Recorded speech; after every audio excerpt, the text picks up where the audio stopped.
বরদশায়ন একজন প্রাপ্তবয়স্ক মানুষের মস্তিষ্কের ওজন কত? উত্তরটি হলো 1400 গ্রাম। মানুষের শরীরের কোন অঙ্গকে প্রতিস্থাপন করা যায় না? মস্তিষ্ক।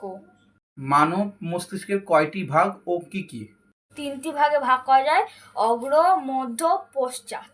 মানব মস্তিষ্কের সব থেকে বড় অংশটির নাম কি? সেরিব্রাম।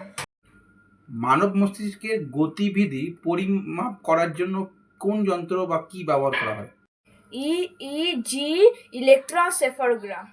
মানুষের মস্তিষ্ককে সুরক্ষিত রাখার জন্য কয়টি স্তর থাকে? 3টি স্তর। ব্রেনের উপরে থাকা 3টি স্তরকে কি বলে? মেনিনজেস নামক স্তর। মস্তিষ্কে যে স্তরগুলি আছে সেই স্তরগুলির মধ্যে কোন তরল পদার্থ পাওয়া যায় যেটা মস্তিষ্কের বাইরের সমস্ত আঘাত আছে সেটাকে রক্ষা করে? Cerebro spinal fluid. মস্তিষ্কের কোন অংশ দ্বারা চেতনা শক্তি ও স্মরণ শক্তি নিয়ন্ত্রিত হয়? সেরিব্রাম বা গুরু মস্তিষ্ক।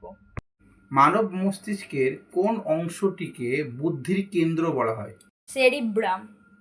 মানব মস্তিষ্কের কোন অংশটি সংকেত প্রেরক হিসেবে কাজ করে?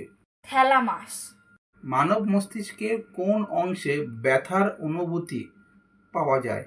থ্যালামাস। মানব মস্তিষ্কের কোন অংশ দ্বারা খিদে, পিপাসা, নিদ্রা নিয়ন্ত্রিত হয়? হাইপোথ্যালামাস।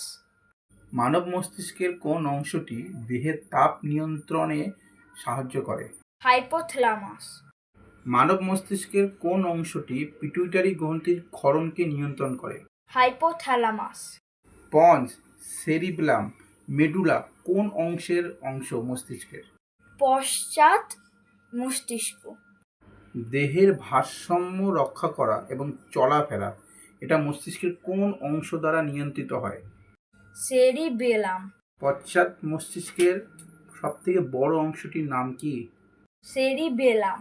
মধ্য মস্তিষ্কের বড় অংশের নাম কি? সেরিব্রাল। মানব মস্তিষ্কের কোন অংশটি বমি নিয়ন্ত্রণে সহায়তা করে? মেডালা অবলঙ্গাটা। মানব মস্তিষ্কের কোন অংশটি দ্বারা প্রতিবদ্ধ ক্রিয়া নিয়ন্ত্রিত হয়? সুষুম্না কাণ্ড। স্নায়ুতন্ত্রের গঠনগত ও কার্যগত এককের নাম কি? নিউরন।